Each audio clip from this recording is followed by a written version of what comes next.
So మీలో చాలామంది ఇలా అనుకునే ఉంటారు కదా, అరే నేను ఎప్పుడు ఎవరికి ఎటువంటి హాని చేయలేదు, ఎలాంటి చెడు చేయలేదు, కానీ ఎందుకని దేవుడు నాకు ఎన్ని కష్టాలు పెడుతున్నాడు అని చెప్పి మీకు ఎప్పుడన్నా అనిపించిందా? అయితే ఈ శ్లోకం మీకోసమే. అగ్రాహ్య శాశ్వత కృష్ణో లోహితాక్ష ప్రదర్తన ప్రభూతస్త్రికకుద్భామ పవిత్రం మంగళం పరం. సో ఈరోజు మొదటి లైన్ మాత్రమే మనం తెలుసుకుందాం.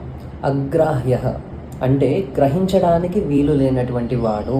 మనం అనుకుంటాం మనకి చాలా ఎటువంటి చెడు చేయకపోయినప్పటికీ కూడా మనకి చాలా బ్యాడ్ ఫేజ్ నడుస్తుంది అని అనుకుంటాం, కానీ ఆ స్వామిని మనం గ్రహించడం అనేది ఇంపాసిబుల్. సో మనకేదో చిన్న చెడు జరుగుతుంది, దాన్ని మనం చాలా పెద్దది అనుకుంటాము, కానీ దాని వెనుక చాలా పెద్ద చెడుని తీసేసి చిన్న చెడుని మాత్రం ఇస్తాడనమాట. సో ఆ దేవుణ్ణి గ్రహించడం అనేది ఇంపాసిబుల్ ఫర్ అస్. సో అందుకనే ఆయన అగ్రాహ్య శాశ్వత. సో మనం ఆ భక్తిలో ఆ దేవుడితో ఉన్నా లేకపోయినప్పటికీ కూడా ఆయన మనతో పాటు ఎప్పుడూ శాశ్వతంగానే ఉంటాడు. కృష్ణ ఆకర్షించేవాడు, అందమైన వాడు, చాలా అట్రాక్టివ్గా ఉండే ఒక అద్భుతమైనటువంటి స్వరూపం ఆ శ్రీకృష్ణ పరమాత్ముడు.